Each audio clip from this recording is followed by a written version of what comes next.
All right, welcome everybody. We're going to give everyone a couple minutes here to trickle in and then we'll get started.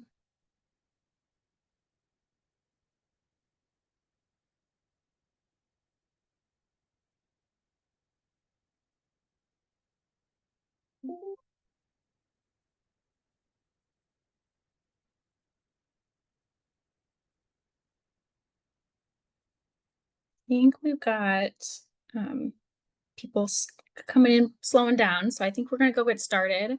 I want to remind everyone this is recorded and that these slides as well as the recording will be shared after this. So don't worry about the slides, we'll share those. But thank you for coming and welcome to the Flinn Foundation Seed Grants to Promote Translational Research Opportunity Kickoff. This is our first kickoff for the Flinn Foundation, so we're excited that everyone here is interested in it.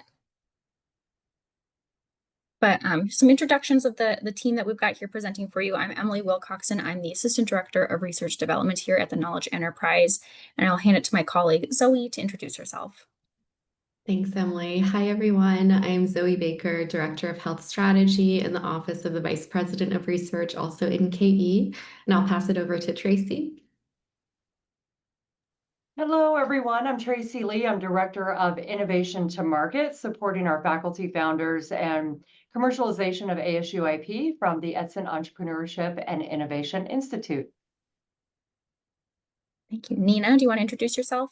Sure. So I am Nina Shroff. I'm an assistant professor with the Design School and also one of the awardees of Flinn Foundation last year. So very nice meeting you all. Thank you. Diana, do you want to introduce yourself? Sure. Thank you so much for the opportunity. I'm Biana Bogosian. I'm an assistant professor with the Design School, and I'm also housed at the Media and Immersive Experience Center in Mesa. Thank you. Great. And then Christina, want to introduce yourself? Hi, everybody. My name is Christina Bachu. I work as an assistant director of research in the WP Carey School of Business. Great. Thanks to our speakers for being here. We've got a great program for you.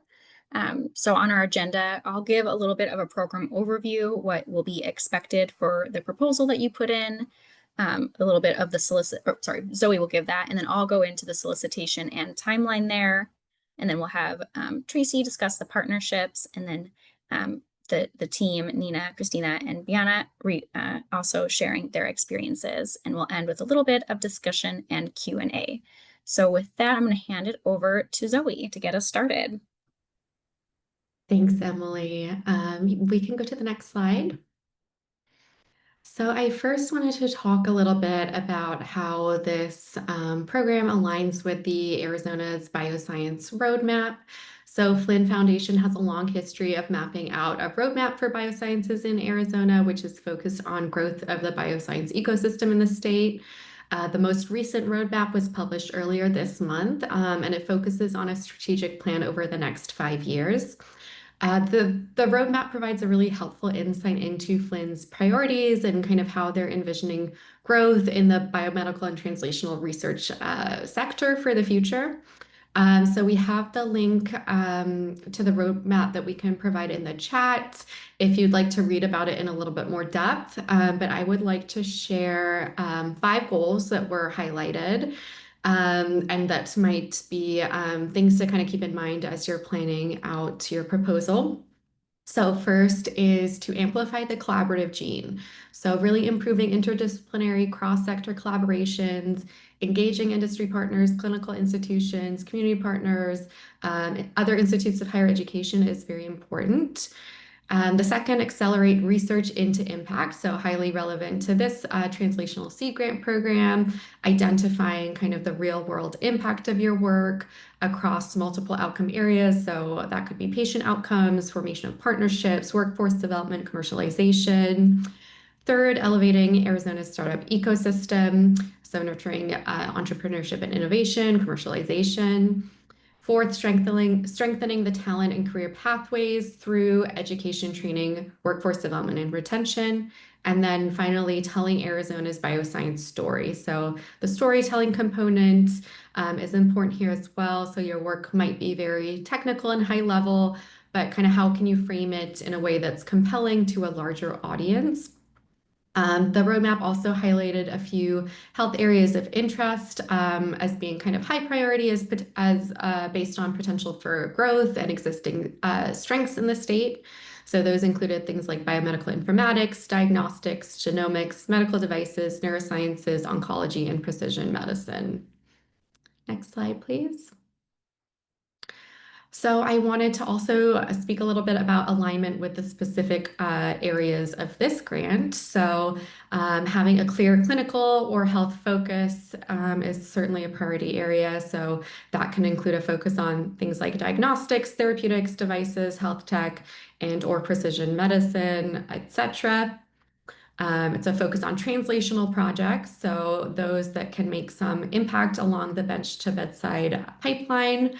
So there should be existing preliminary data that you can provide, a prototype or concept that is ready for translation in some capacity. Demonstrating a clear clinical need and patient impact that the project is expected to have. Multidisciplinary teaming, so including expertise from the scientific or engineering sectors, clinical domains, industry, and regulation are all very important, and we'll dive into a little bit more in this presentation. And then, of course, commercialization, pathway, and ability to scale, which will also be discussed a little bit later on. Next slide, please. All right, so now moving kind of into strategic intelligence, I'd like to briefly go over what we've learned from previous successfully funded proposals through this mechanism. In the next slide after this, I'll provide a few examples and a reference so you can get a little bit of a broader sense of what Flinn has funded through this mechanism previously. But in general, we've learned that successful previous awards have been multi-institutional and multidisciplinary, so they typically include industry partners in addition to clinical and or educational partners. We have seen successful applications across a wide variety of clinical focus areas. So while the biosciences roadmap highlighted a few key priority areas, this certainly doesn't preclude applicants who work in other health fields from successfully applying. But regardless of the clinical area you're focused on, it's extremely important to highlight that this project can be highly impactful. So you'll want to emphasize the importance by using metrics around things like disease incidence or prevalence, impacts on the population, and why standard of care solutions are insufficient. Past successful awards have clearly demonstrated that they're ready for a translational approach and also have a strong commercialization plan. And as a note, Flinn has previously provided some additional support, including advising and follow-on funding for further commercialization from projects that came out of the Sea Grant program. So that's certainly an area of focus. Next slide, please. All right, and here we have a few of the previous award examples. So I'll just go through a few of them, and then we have a link where you can see kind of the full list of previously funded applications across the past few years. So first we have ASU in collaboration with Mayo Clinic and Accelerant Ventures, Amylite, a novel white light LED technology with optimized spectrum to reduce light discomfort and improve migraine symptoms. The PI is Dr. Nina Sharp, who will be speaking as well today. A couple others, just as an example, ASU in collaboration with Exodyne Biosciences, live cell RNA detection probes for cell sorting and therapeutic applications. And then ASU with Banner Health and UA, new tag, fast and precise intraoperative brain tumor diagnosis. So we've seen a lot of successes from diverse PIs across ASU's colleges, schools, and units, but certainly some similarities in kind of the clinical scope, translation, and partnerships among some other areas of note. Next slide, please. Okay, so I'd like to end with just a few suggestions and recommendations from what we've learned and what we know about the current landscape. So first, we suggest to tell a clear story. So this kind of ties back to the priorities highlighted in the Arizona Biosciences Roadmap. So make sure you clearly emphasize the clinical problem, how your proposed solution is innovative and ready for translation, and the projected future impact that your project could have. You'll want to emphasize the clinical significance and impact of your proposed solution. So how is your proposal responsive to a compelling unmet need? and why current standard of care solutions fail. It can be helpful to align with some of the high priority health areas that Flynn noted in the biosciences roadmap, or to make a case for why the health area that you're working on is very important. Make sure you clearly demonstrate that your project is ready to move from bench to bedside along the translational research pipeline by including your prior work, preliminary data as well. Assemble a strong multidisciplinary, multi-institutional team so that can include industry, clinical, educational, or other partners. We'll talk a little bit more about kind of the industry component later on. If you're interested in clinical partner connections, I'm happy to assist. So I'll also put my email in the chat. And then define a clear path to scale. So that should include a strong commercialization IP strategy, thought out regulatory road mapping, and a plan to also secure subsequent funding. I think that is all for me. So I will pass it along to Emily. Great, thank you, Zoe. Now we're going to switch into the solicitation, what's required for your submittal, and I'll go over the timeline a little bit, and then talk more about the letter of support process, which my team will manage. So what's required for this proposal is a letter of support from the VPR. The Flinn Foundation does give us a template for that, and I will share that alongside the slides after this meeting as well. So that's just a one-page template. And then they require a project summary that's just 300 words. And then the bulk of what is required is this slide deck here. And I will also link the slide deck template in the slides after this as well. But essentially what is required in that slide deck is this list here. So the clinical need is a slide, current clinical solutions, proposed new solution. Each of these is their own slide and what you will be required to respond to. So just carefully look at those and make sure you're responding to everything that is within that slide deck for your response. I'm going to talk a little bit about the review considerations. This highlights a little bit what Zoe talked about, but also takes into consideration both the solicitation review considerations and feedback that we've received directly from Flinn. And so just to reiterate that teaming is extremely important. A multidisciplinary team is a must. So make sure that your team is not just about technology, that there's some diversity there. And then the science must be excellent and the team must be in place to move that innovation toward market right away. And then that commercialization aspect, as Zoe had also talked about, is very critical. It cannot stop at saying that the technology just has potential.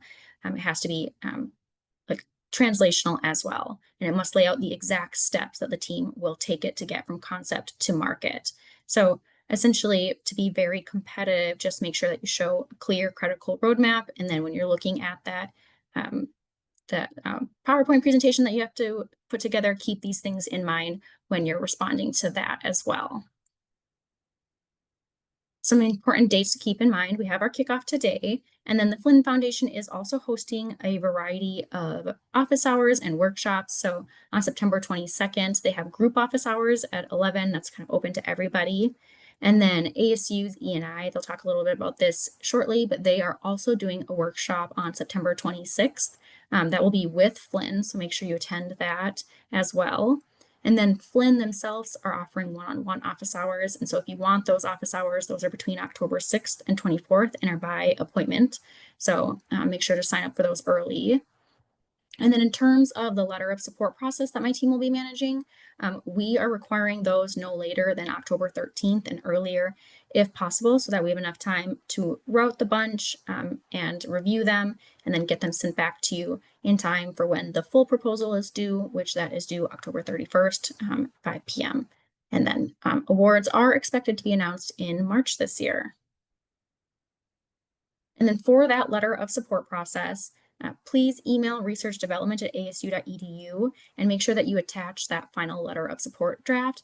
But also, in addition to that letter of support draft, make sure you attach your project summary so that the VPR can review it, as well as confirmation that you've met and contacted E&I. So you have to either participate and be a person participating in that workshop that I mentioned, or meet with E&I in addition to that. and confirm that when you send that email request for that letter.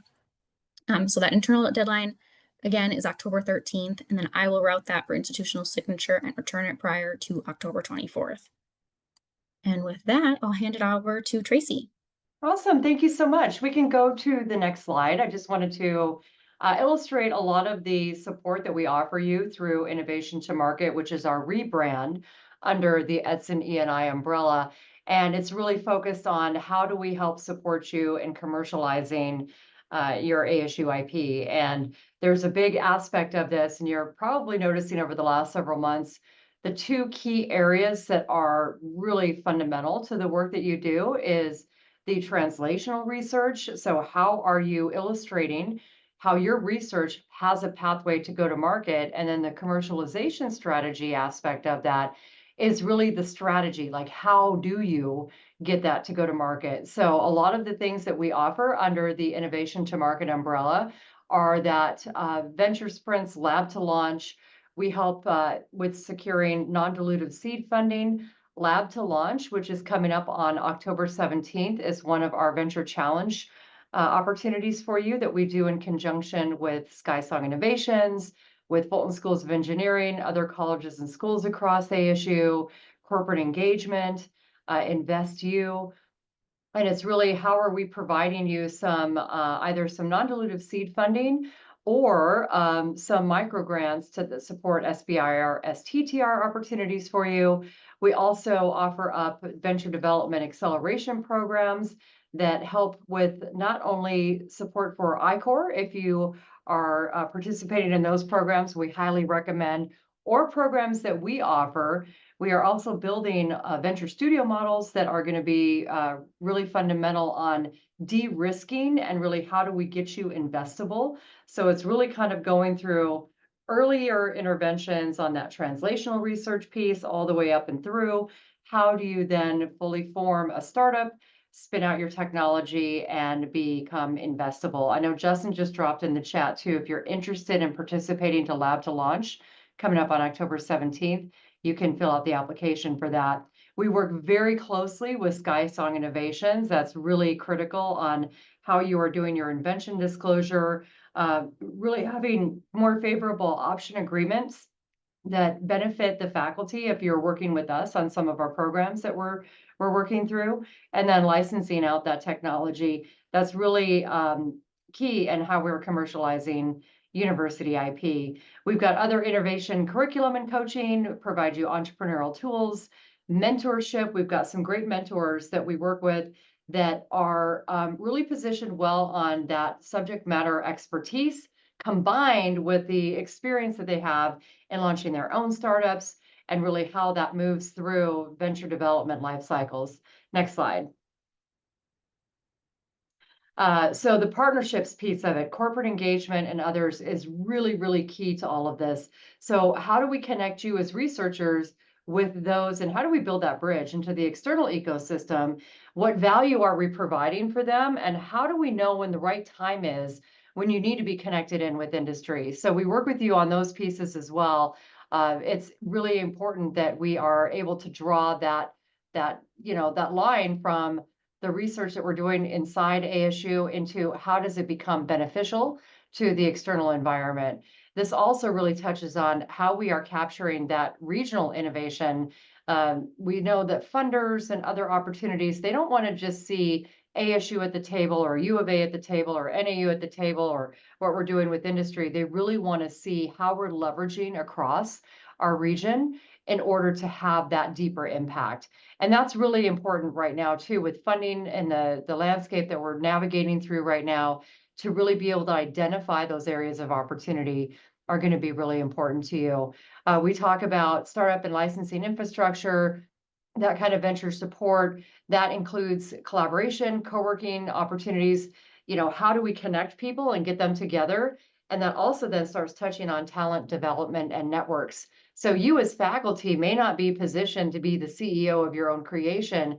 However, how do we then help marry you with those individuals that are equipped to be able to provide either fractional C-suite support, CEOs, CTOs, CMOs, CFOs?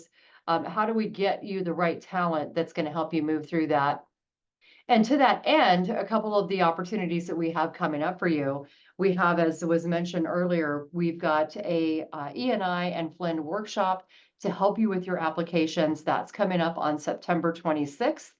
And as you noted too, it's a requirement for you all to connect with us, and that could be either through me or with Justin Mitchell, my other team member for Innovation to Market, in order for you to get that letter of support. So a couple ways that we're doing that. We've got that workshop coming up on September 26th.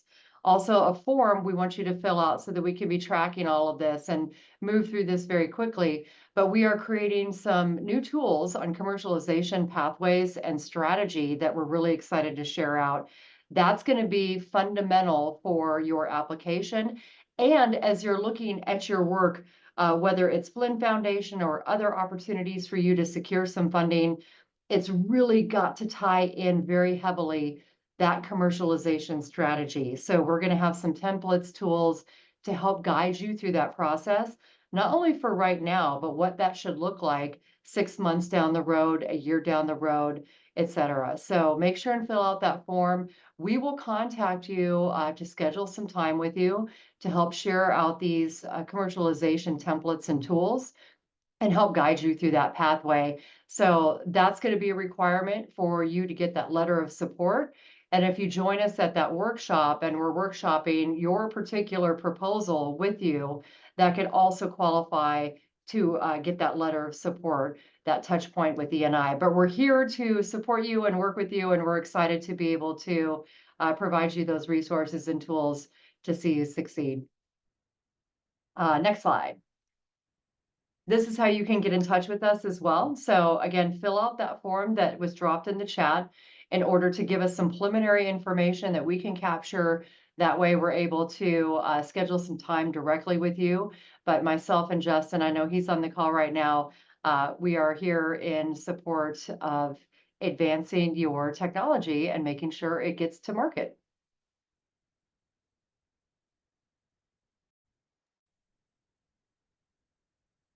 Okay, so well, hello everyone again. So today I and Biana are going to represent the design school, and we will give you a little bit of information about the design school and how you can collaborate with faculty members there in this proposal. So design school is a very multidisciplinary school, and this is where disciplines converge. We have architecture, interior design, graphic design, urban planning, and innovation and beyond. And we are trying to create a dynamic ecosystem where co-design, interdisciplinary research, and partnership beyond the university fuel real-world impact, and also to create bold ideas and entrepreneurial ventures. So within the ecosystem of the design school, our faculty members are contributing to health innovation on multiple fronts, including development of technologies to improve indoor environmental quality. This is where I actually work very actively, and I will talk about it in the next slide. And then we also collaborate with engineers to design next generation of medical devices, and also creation of transformative health experiences and services that enhance human health and well-being.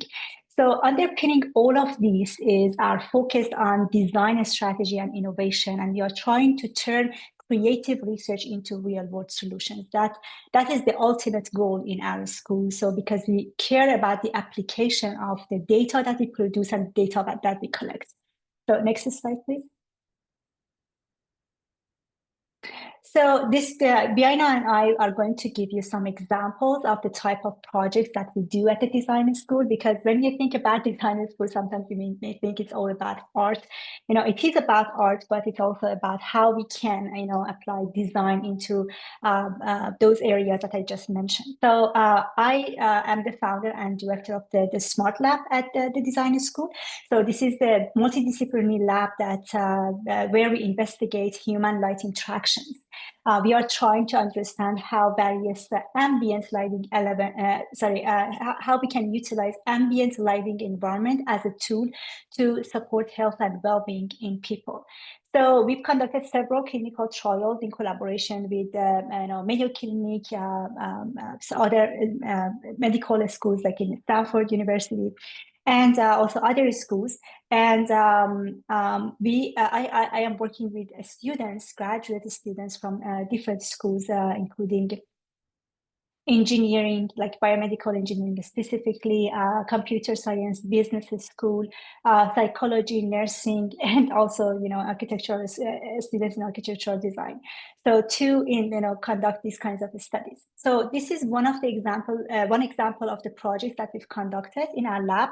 So this is a project that we tried to develop a new category of LED lights that can improve, that are optimized for migraine and photophobia.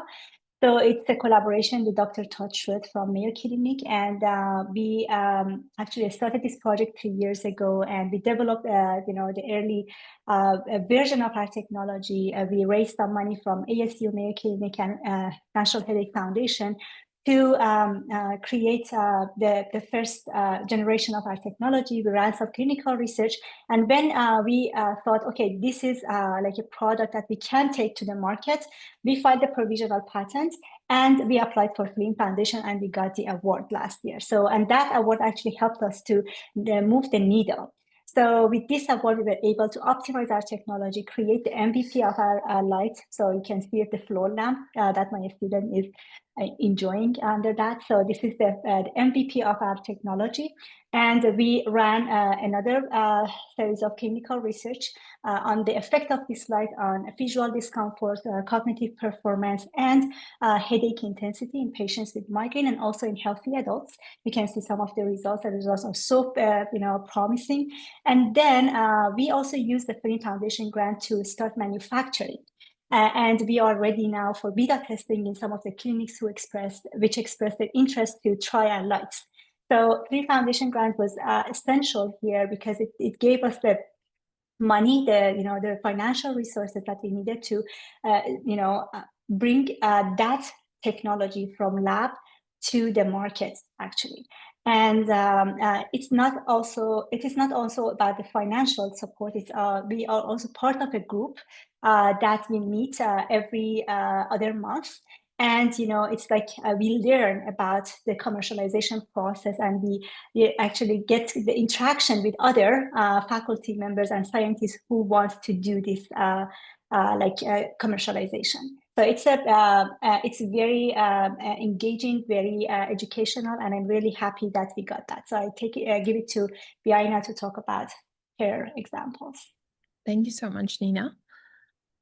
Hi, everyone again. I'm Biaina Bogosian, and as mentioned, I'm an assistant professor, part of the design school, but also my research and lab called Spatial Computing and Adaptive Learning Environments is housed at the Mix Center. I hope you've had a chance to visit the Mix Center, and Mix Center embodies interdisciplinary design, and this is also type of research that we're sharing with you today. As Nina mentioned, design is a very critical term, and our education, but also the type of research that we're engaging in, it could be quite broad. So in my case, I'm trained as an architectural technologist, but also immersive media designer. And this is the type of courses that I teach, but also the research that I engage in. And ultimately, I'm focusing on improving the built environment, inhabitants' experiences, as well as immersive learning. So in this case, this isn't one of my areas of research, which is rethinking environments through neuroscience and architecture.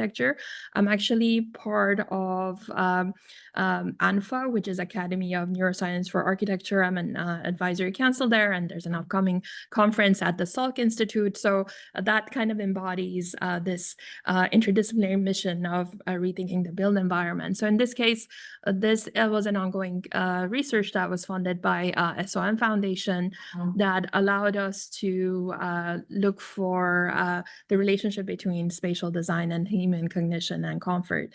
And that allowed us to, over the years, basically look for different ways of measuring and incorporating biometric and telemetry data in the design of the built environment. And this is a report that you can find on SOM Foundation's website, and that has led to many different ongoing collaboration, including one with UC Louvain in Brussels.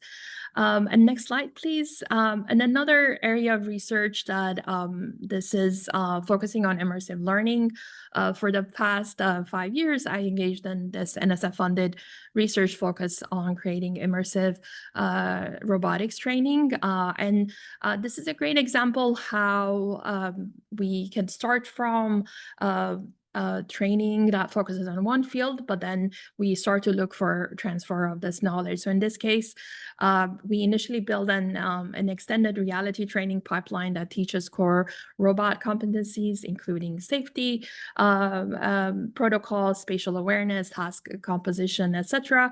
And our target was architecture, engineering, and construction field. And I'm actually in the process of establishing a micro-credential to run these courses. But then we started to look at migration of these immersive modules for other fields. And with colleagues, we were discussing that actually the robots used in orthopedic surgery are single arm robots, quite different than other complex one. And right now we're in the process of establishing this research and looking for further funding. Thank you so much for the opportunity to share the work or some of the work that we're doing in the design school, and hope to get to meet and collaborate with you in the future. Thank you. And the next slide is our contact information, and please do get in touch, and please also come and visit our labs and spaces. Thank you.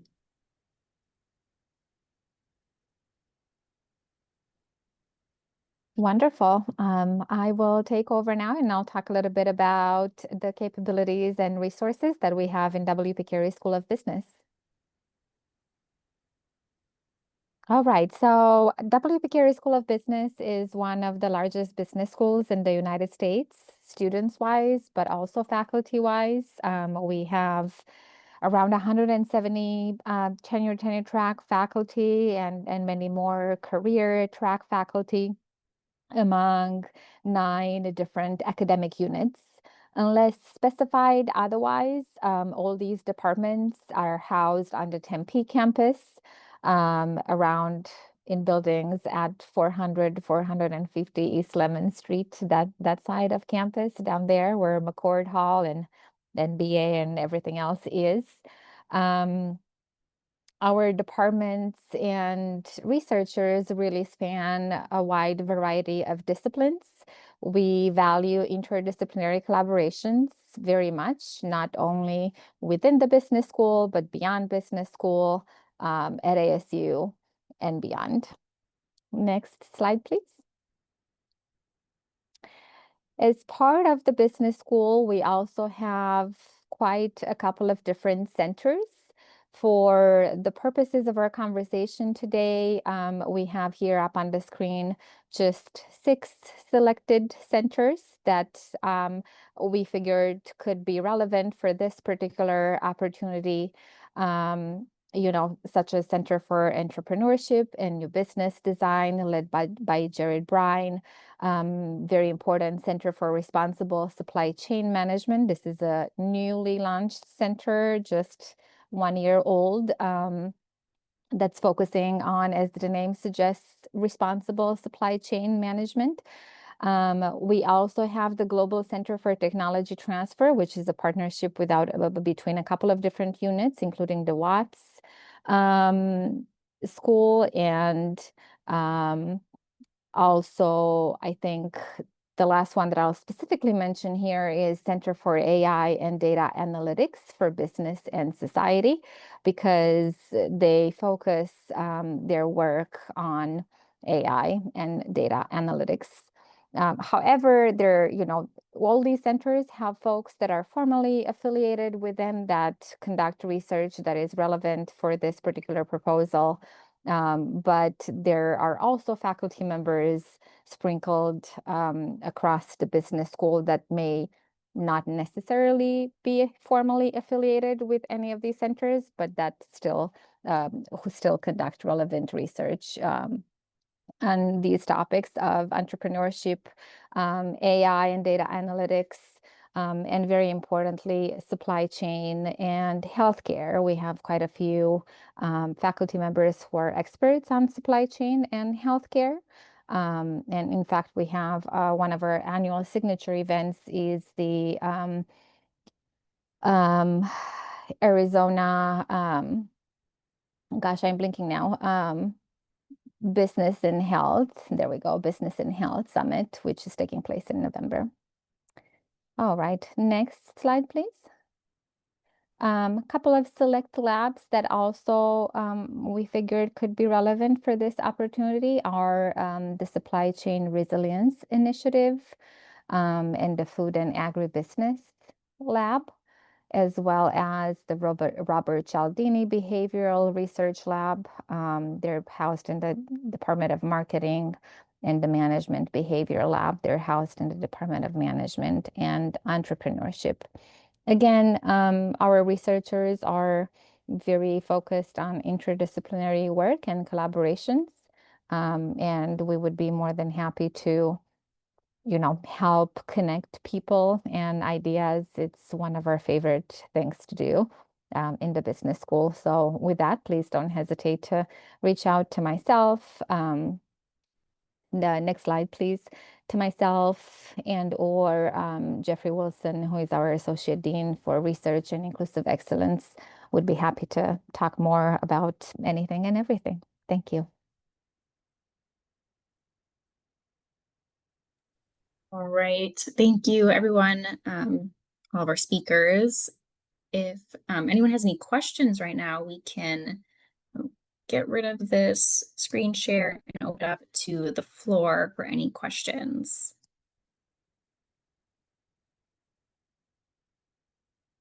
And as a reminder, these slides and the recording will be sent out after this, as well as the templates that I mentioned earlier, and the instructions for those letters of support as well.